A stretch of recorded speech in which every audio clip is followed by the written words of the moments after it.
Hi, so I know it's unusual for me to post 2 days in a row, but here we go. We have chapter 15 today. Where we left yesterday was, I'm gonna do like a bit of recap. So we got a flashback to why Holy does not like karaokeing. So we got to know that it was a very tiresome day and she was really frustrated, but to keep her marriage fresh and to show um, Jerry that she was still the fun Holy and not someone who's just bringing work home every day, and to keep her marriage alive, she basically was like, okay, I'll go out, and they all go out on someone's birthday, and they're really drunk, and she gets on the stage, she's hyped up, and once she starts singing, everyone boo-hoos her, and some accident happens. She trips from the stage and breaks her nose. That was just like a hilarious incident. And after this, now we're in the present day where she's going to sing karaoke because Jerry wanted her to. So let's get right into it. Chapter 15. Holy Kennedy, are you here? The karaoke host's voice boomed. The crowd's applause died down into a loud chatter as everyone looked around in search of Holy. Well, they would be a long time looking, she thought as she lowered the toilet seat lid and sat down to wait for the excitement to settle so they could move on to the next victim. She closed her eyes, rested her head on her hands, and prayed for this moment to pass. She wanted to open her eyes and be at home safely. A week from now, she counted to 10, praying for a miracle, and then slowly opened them again. She was still in the toilet. Why couldn't she at least just this once suddenly find magical powers? Holy knew this would happen. From the moment she opened that envelope and read Jerry's third letter, she foresaw tears and humiliation. Her nightmare had come true. Outside, the club sounded very quiet, and a sense of calm engulfed her as she realized they were moving on to the next singer. Her shoulders relaxed, and she unclenched her fists. Her jaw relaxed, and air flowed more easily into her lungs. The panic was over, but she decided to wait until the next singer began before she made a run for it. She couldn't even climb out the window. Well, not unless she wanted to plummet to her death. Outside the cubicle, Holly heard the toilet door open and slam. Oh, they were coming to get her, whoever they were. Holly? It was Sharon. Holly, I know you are in there, so just listen to me, okay? Holly sniffed back at the tears that were beginning to well. Okay, I know that this is an absolute nightmare for you, and I know you have a major phobia about this kind of thing, but you need to relax, okay? Sharon's voice was so soothing. Holly's shoulders once again relaxed. Holly, I hate mice, you know that. Holly frowned, wondering where this little pep talk was going. And my worst nightmare would be to walk out of here to a room full of mice. Now you could imagine me. Holly smiled at the thought and remembered the time when Sharon moved in with Jerry and Holly for 2 weeks after she had caught a mouse in her house. John, of course, had been granted conjugal visits. Yeah, well, I would be right there where you are now, and nothing in the whole world would bring me out. She paused. What? The DJ's voice said into the microphone and then started laughing. Ladies and gentlemen, it appears that our singer is currently in the toilets. The entire room erupted in laughter. Sharon, Holly's voice trembled in fear. She felt as though the angry mob were about to break down the door, strip her of her clothes, and carry her over their heads to the stage for her execution. Panic took over for the third time. Sharon rushed her next sentence. Anyway, Holly, all I'm saying is that you don't have to do this if you don't want to. Nobody here is forcing you. Ladies and gentlemen, let's let Holly know she's up next, yelled the DJ. Come on! Everyone began to stamp their feet and chant her name. Okay, well, at least nobody who cares about you is forcing you to do this, murmured Sharon, now under pressure from the approaching mob. But if you don't do this, I know you will never be able to forgive yourself. Jerry wanted you to do this for a reason. Holy, holy, holy.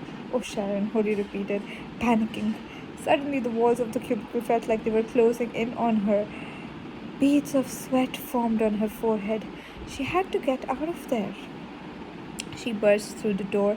Sharon's eyes widened at the sight of her distraught friend, who looked like she had just seen a ghost. Her eyes were red and puffy, with black lines of mascara streaming down her face. That waterproof stuff never works.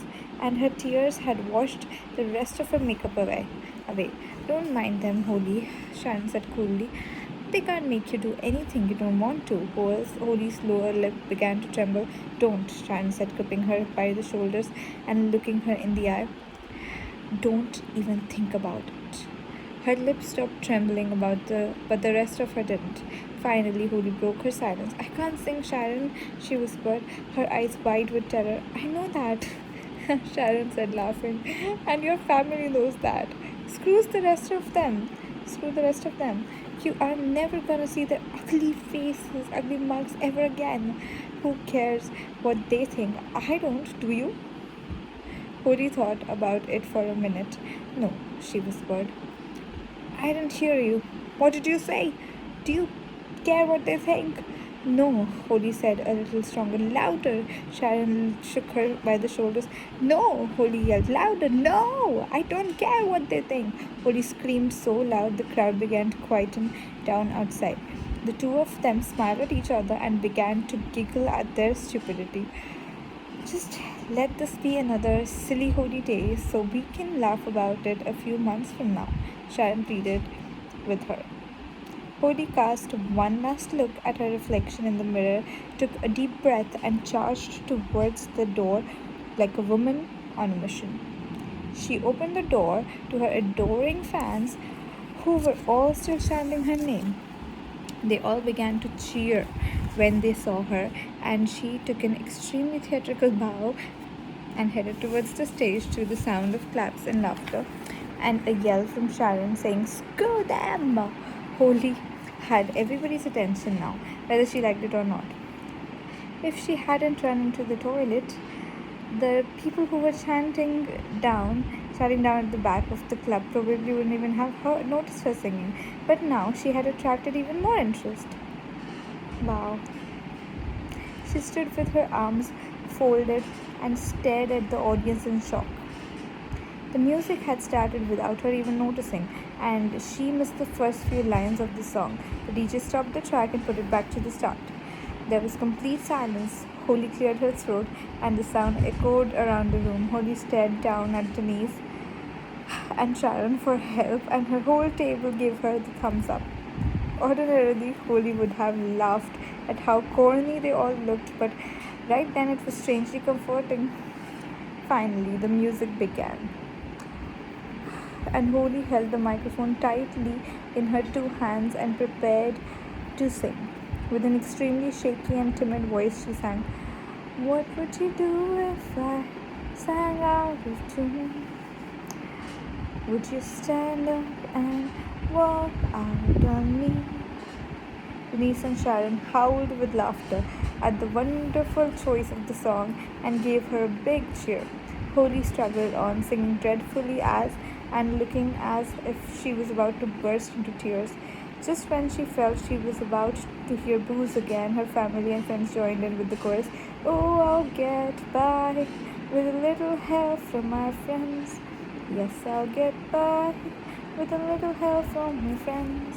The crowd turned to the table of family and friends and laughed, and the atmosphere warmed a little more. Holly prepared herself for the high note coming up and yelled at the top of her lungs, Do you need anybody?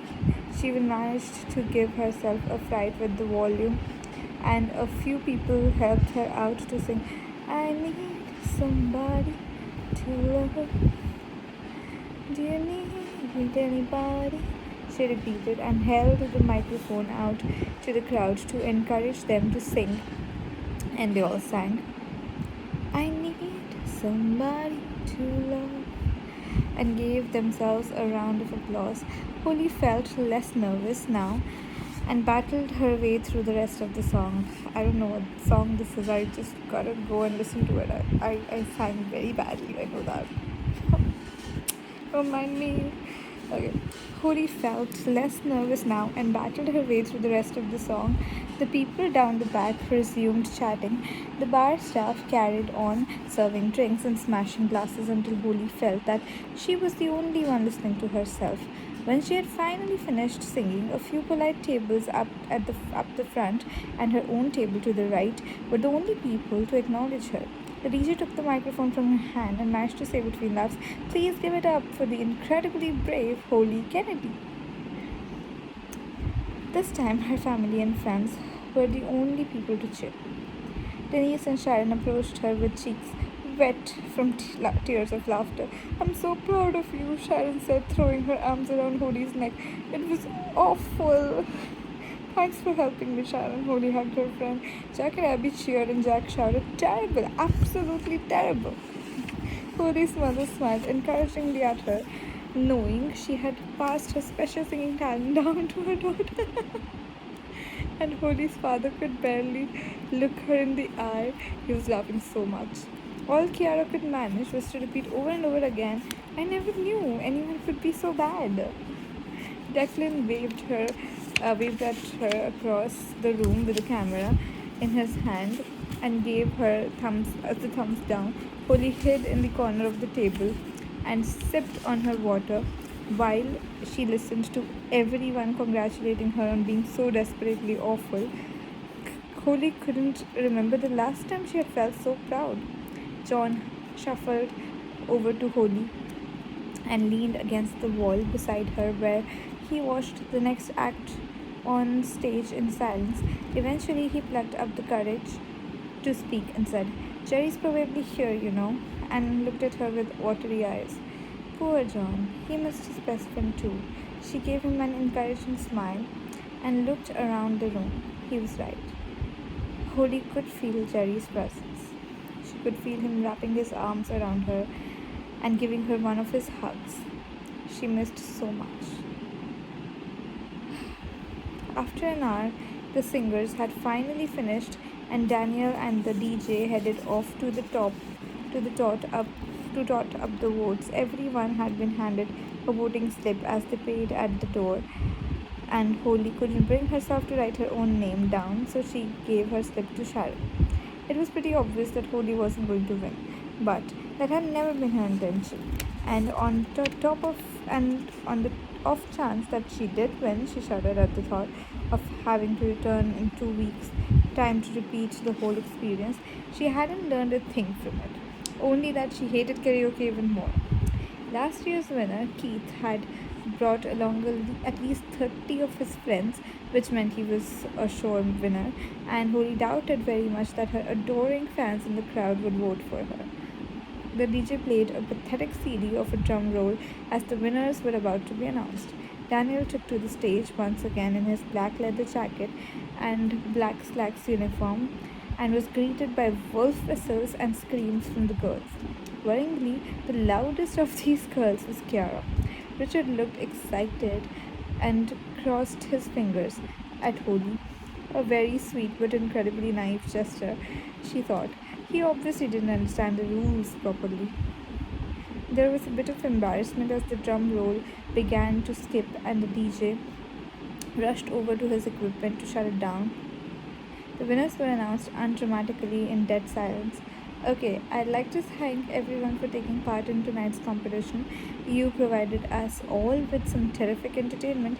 That last part was directed at Holly, and she slithered down in her seat in embarrassment. So the two people that will be going through the final are Daniel Cole, paused for dramatic effect, Keith and Samantha. Holly jumped up with excitement and danced around in a huddle with Denise and Sharon. She had never felt such a relief in her life. Richard looked on very confused while the rest of Holly's family was congratulating her on her victorious losing. I voted for the blonde one, Declan announced with her disappointment. That's just because she had big tits, Holly laughed. Well, we all have our own individual talents, Declan agreed. Okay, I am actually going to stop it at here, page 130, because this chapter is really huge, so it's gonna be divided in two parts. This is the first part. I'll be back with the second part, I guess, by tomorrow. I don't know. But thank you for watching, for listening. See ya.